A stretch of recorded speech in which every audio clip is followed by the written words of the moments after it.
work. But listen, Ring IQ. But guess what? It go back to the topic of the show. Maybe Al can save the day with the Canelo implant. If they can work that out, you see what I'm saying? Bam. Okay, we came back. Intercept. Now we delivered Canelo in implant for the fight.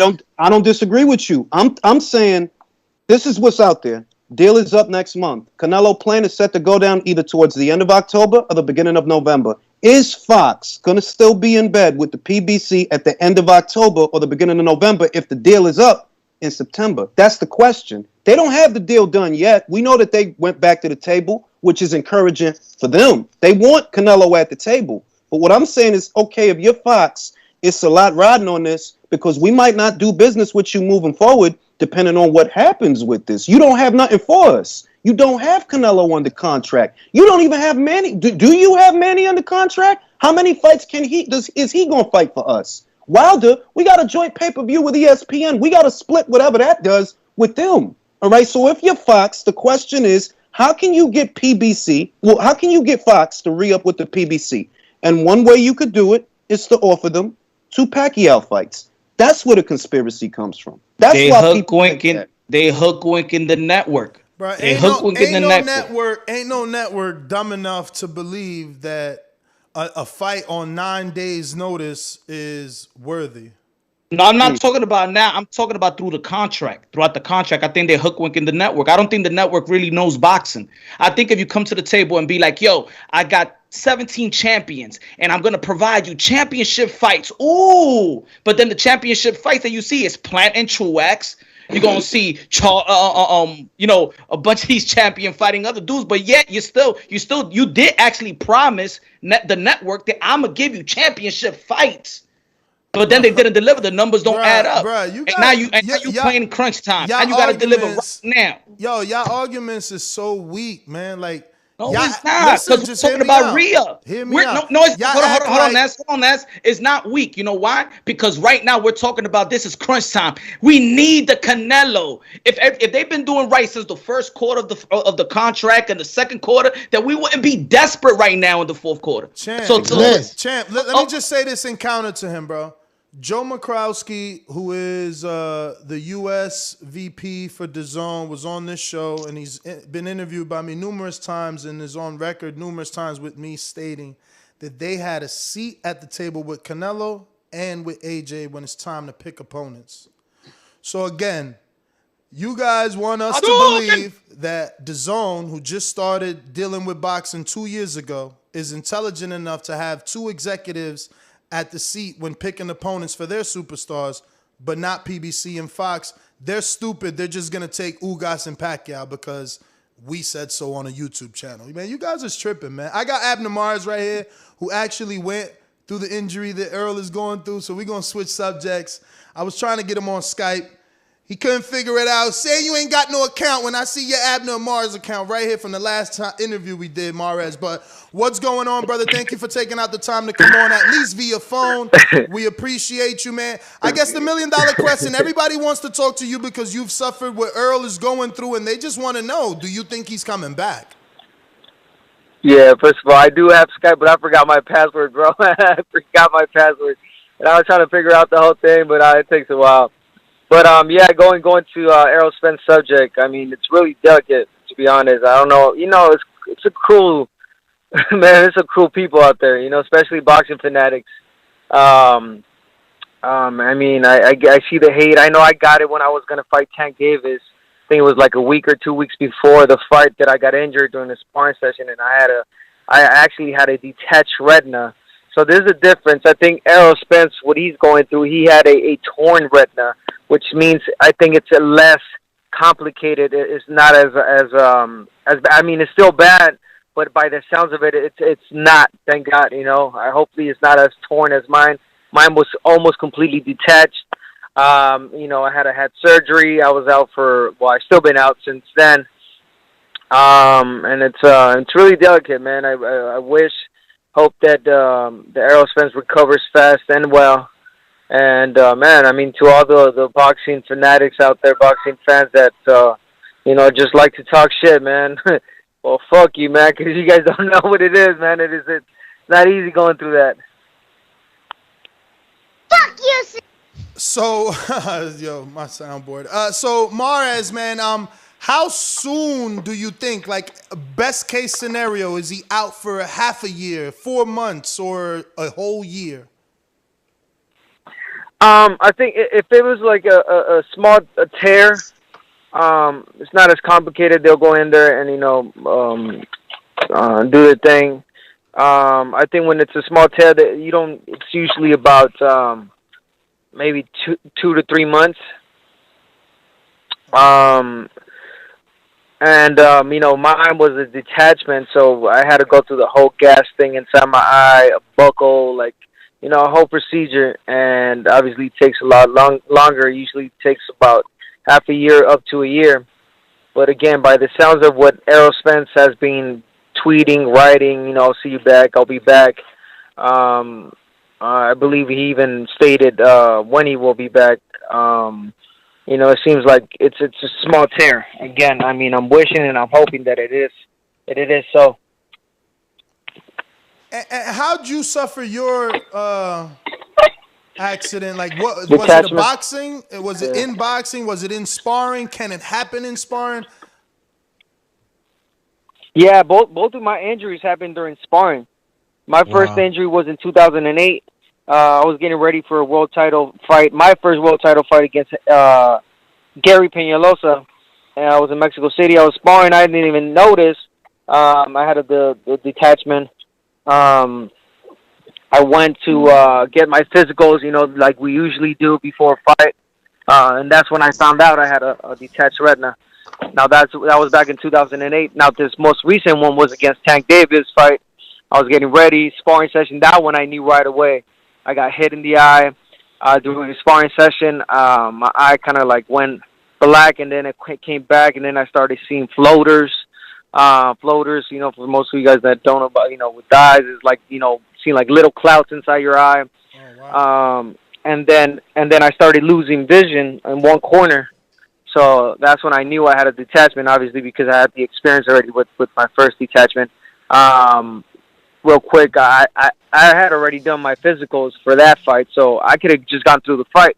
But I told my wife told me, you know what, no, you can't do that. I'm like, yeah, I'm already a week away from the fight. I'm just going to go in there and fight.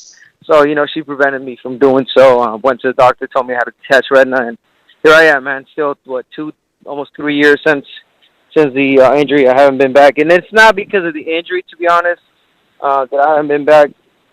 Some other stuff that, we'll get into later on. But I see you another show. I heard about it. Yeah, I'm training, bro. I heard about that. Yeah. Yeah, we actually talked about the other stuff, man. I mean, not that my little rant means anything, but I didn't appreciate, what happened to you. It's very unfortunate because for me, it was a boxing fan, right? It's like only boxing fans know when you're not gonna be fucking home. So it was disgusting, and I apologize for whoever did it. It's unfortunate that situation occurred with you. But I did see you with Manny Robles, and to my co-hosts, feel free to jump in. Don't let me hog them. I talk a lot.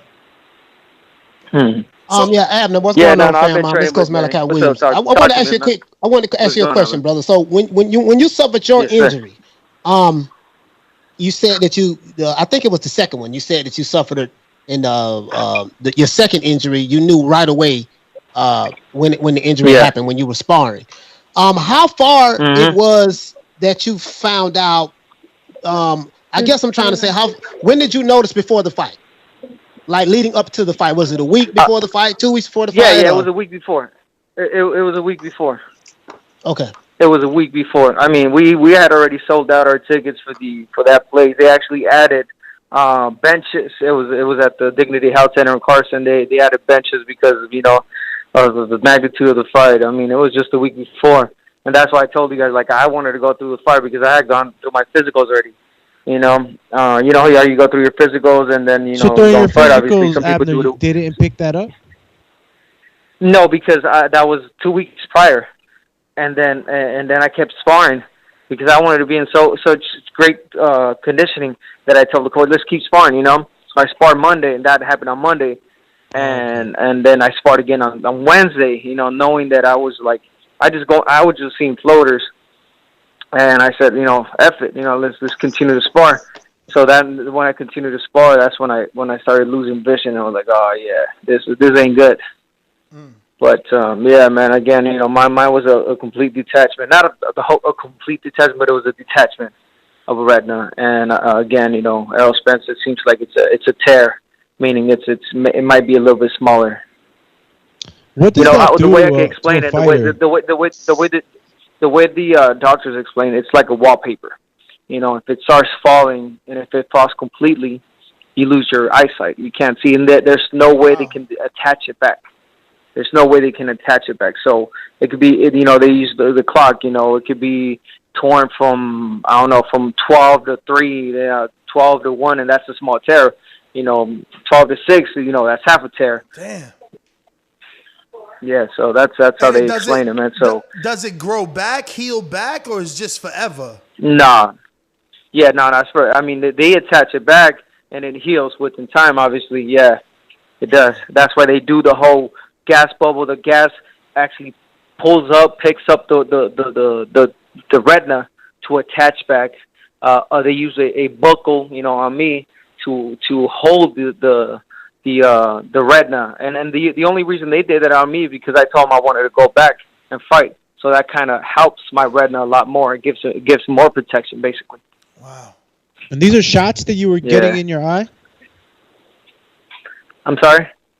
We had Troy, one of the co-hosts that comes on, and he was an ex-professional. He had a detachment, and he told us that he had gotten shots to almost like a Botox. You know, I guess the guy who invented the Botox shot was the one that was working on him, and they would like inject something into his eye so that it would push it to another way in order for the attachment to happen. But Abner, the question I wanted to ask you is what does that do to a fighter psychologically, you know, mentally, even after you've healed up and you feel like you're ready? Is it something that still lingers in your mind as an imminent danger? Does it keep you from coming back fully? Is it something that's very worrisome? Because if you ask me, man, there's no money in the world that's worth my eyesight. Yeah. 30-minute question. You know what? That's a really good. Nah, you know what? Yeah, that's a really good and fun question right there. Because listen, if you Google detachment, you know, retina detachment, and what happens to you and what you go through, you will see depression right away. A lot of people go through depression because it's a whole process, man. When it's a detachment, the whole surgery, the time period that it takes, the recovery, you know, the losing of your vision is not going to come back 100% like it was. You know, I'm gonna tell you that.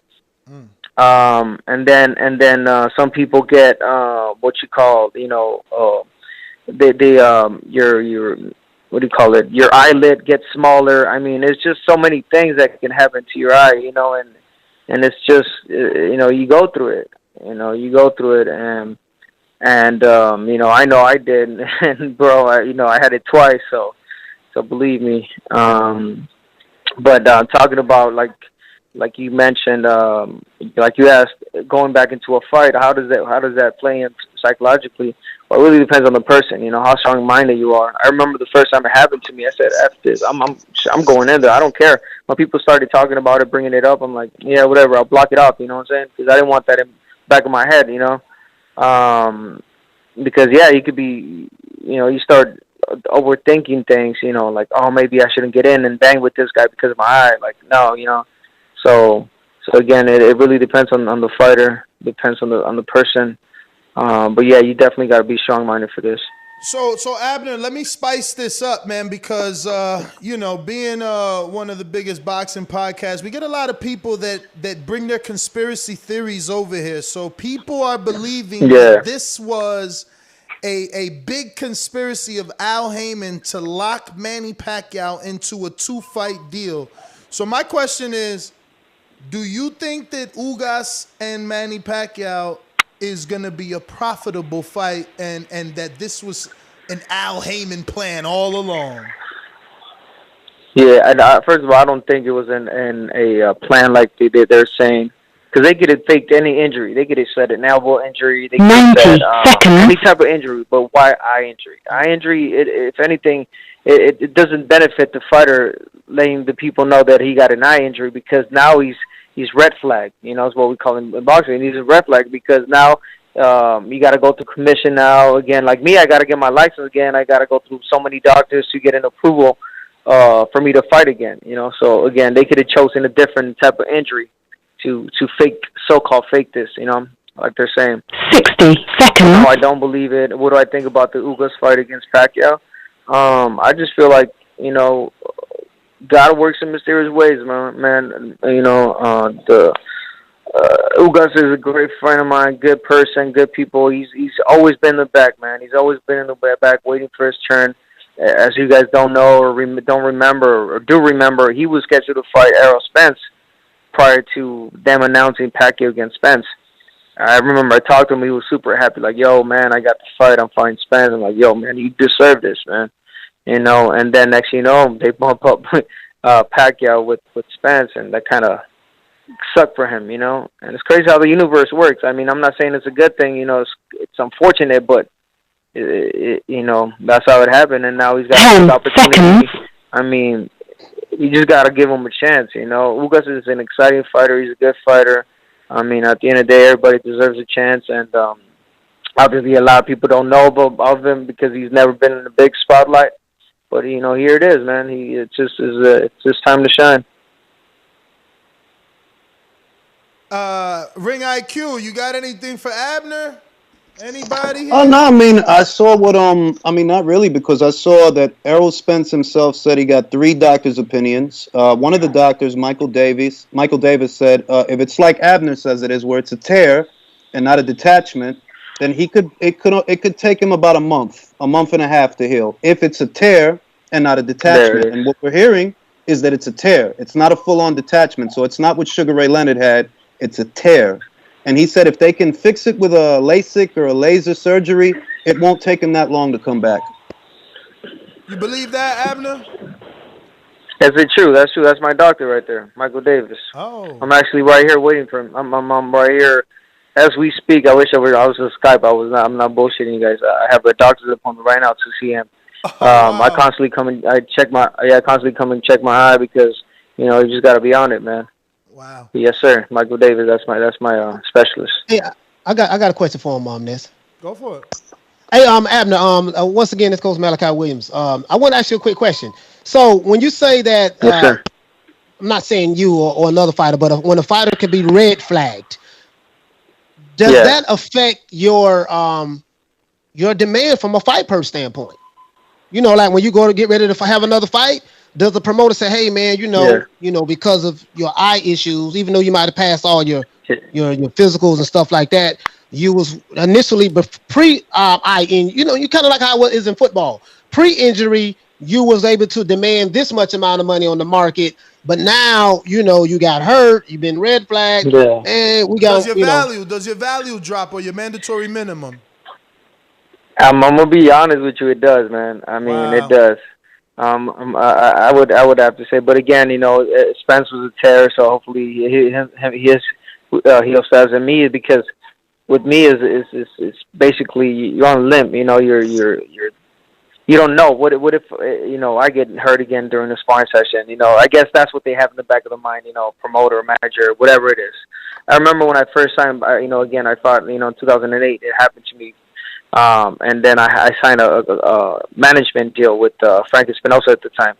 You know, he had me go through 3 doctors prior to signing me because he wanted to make sure that I was okay to fight, and that, you know, his money that he was, you know, investing was wealth invest, I guess. Yeah. You know, so yeah, man, it is that. It's like insurance too.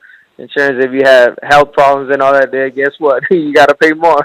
Yeah. You know what I'm saying? So yeah, it's something like that, man. But again, you know, let's all wish and pray for Errol Spence. That is a small tear. He's back in the ring soon. I'm a big fan. He's a great fighter. Big fan. And I mean, he's been through a lot already. You know what I'm saying? With this accident that he had not too long ago, also, and it's really unfortunate for him. Abner, help us solve another little fun debate. I don't want you to say whatever you can't, so you know whatever. But I like to say that a fighter like Manny Pacquiao has a mandatory minimum purse. You know, something that he's not coming out the house unless they paying him that. Yeah. So would I be safe in saying his purse mandatory minimum is a $5 million? Or is he a $10 million mandatory minimum fighter? What would you lean towards? Honestly, man, it's Manny Pacquiao, so I'm a lean towards 10, bro. Okay. I'm gonna lean towards 10. Yeah, man. I mean, at the end of the day, some people gotta understand that not everything you see on social media or read on social media about fighters' purse, it's not true. I'll tell you that. So you know. I mean, for those listeners that don't get what you're saying, when you say that, you mean that it's less or more? Because Plant likes to say he got paid 7 times, or is it 3 times the $750,000 that's reported? Because people like to, you know these haters on social media. Yeah, exactly. They're like, so oh, you never made $10 million. Why are you acting like you? Yeah, you know. exactly. Yeah. Man, Exactly that. I got Eggplant. Let the man answer. Eggplant is a $750,000 fighter. Let him Look, answer. I got a question. Can I ask you a question? Let him answer first. He ain't answer. Go ahead, Mark. Go ahead, Abner. Well, I'm backing up what Plant said because you know, we can't say much, but we definitely get a second or third check after that check you guys so-called, you know, think that we get or people post on social media. I just tell you that. Yeah, I know. But go ahead, Ring IQ. You had something because I know you got that appointment. The question I have is it possible that the guarantee could be affected by the situation that we're seeing? You know, that because it's not Errol, because it's going to be someone else, could this affect Manny's money, or does he get the same money? See, that's the thing. I think he gets the same money. I think they told him, hey, take this fight and we'll give you the same money. Or else he would have just easily dropped it. If they would have told him, you know what, you ain't getting paid the same. The fight ain't happening. You're fighting now. I don't think Manny Pacquiao will stick around and fight him. You know, I heard an interview about possibly Mikey Garcia. He said, hey, just throw this fight out the window and wait for me in September. Let's do it. And I think that makes a lot more financially sense. You know, but again, I think Pacquiao's getting. Yeah, I think Pacquiao's getting what it was talked about already. Now, Abner, to be clear. Hypothetically, right? We agree. Mm-hmm. We agree that 10 is his mandatory minimum. But hypothetically, we can assume he was gonna make more to fight Errol, right? So, and you don't have to. So, yeah. Okay, cool. But you didn't have to agree with that. I just want to walk you through this scenario. So, so all I'm saying to my audience, and I'm debating with my co-host, is that he's not going to make, I don't think, what he was supposed to make for Errol, but he definitely got that mandatory guarantee. That could be the case also. That could be, again, you know, but it's hard. I mean, how are you going to agree to a not possible fight yet? You know, I mean, if I'm on Pacquiao's side and they tell me, you know, he got an eye injury, well, you got and you're talking about a guarantee against Errol Spence or whom? I'm sorry. Well, I feel like Pacquiao has a mandatory minimum, but for Errol, he was getting a set purse. You know, whatever that purse is, he can no longer get it, but that don't mean that they could just give him $2 million. He got a mandatory minimum. Gotcha. Again, I don't know, man. I don't, you know, again, like you said, I don't want to agree or disagree.